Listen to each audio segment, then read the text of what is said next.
Question, Ellie. What do you see in this photo right here? Oh, it looks like a playground or a kindergarten, isn't it? Yeah, well, it is. Well, and it isn't. This kindergarten doubles as a bomb shelter. It goes deep underground and has reinforced steel doors. Yeah, there are thousands of these all over Israel. But not in Gaza. Did you know there are no bomb shelters in Gaza? Yeah, I did. I know.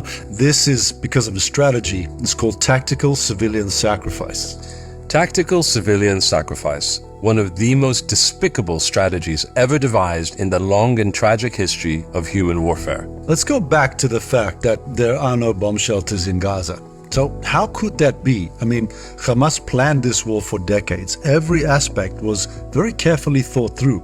Their tunnel system is longer than the New York subway and the London Underground. Do you think they just forgot to make bomb shelters for their people?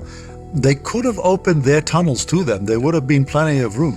Why does Hamas insist on leaving Gazans so vulnerable and exposed? Well, it's that question that's at the heart of the entire Gaza war, and most people cannot handle the truth. Hamas knew that their massacre would be answered by a strong Israeli retaliation. They knew that Israel would have to come for the 252 innocent hostages they took, and it would have to go after Hamas's weapons. So, they put their rocket launchers and other weapons in schools, in hospitals, in private homes and mosques, in violation of every humanitarian law. And the people of Gaza were given no place to go, no bomb shelters, no tunnels, nothing.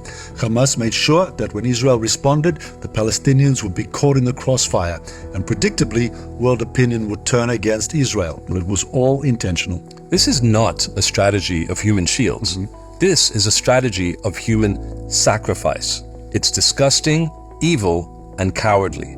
You see, Hamas knows that it can't beat Israel militarily, but they know they can chip away at Israel's support and maybe get its allies to force a ceasefire. And that is tactical civilian sacrifice. It's why Hamas steals food and other humanitarian aid. They deprive their people, blame the Israelis, and fill their storerooms. For them, that's a total win. Many in the West can't believe this is true, but military leaders, they get it completely.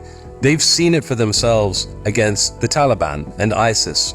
And when politicians and news media don't call this out and condemn it, when they actually blame Israel for these casualties, they play right into Hamas's hands. They encourage this horrendous tactic. That's right. Israel does not want to harm civilians. There's no benefit to that. It only hurts our relations with other countries, and that's exactly what Hamas wants. So if you hear people saying Israel is indiscriminate, etc., speak up.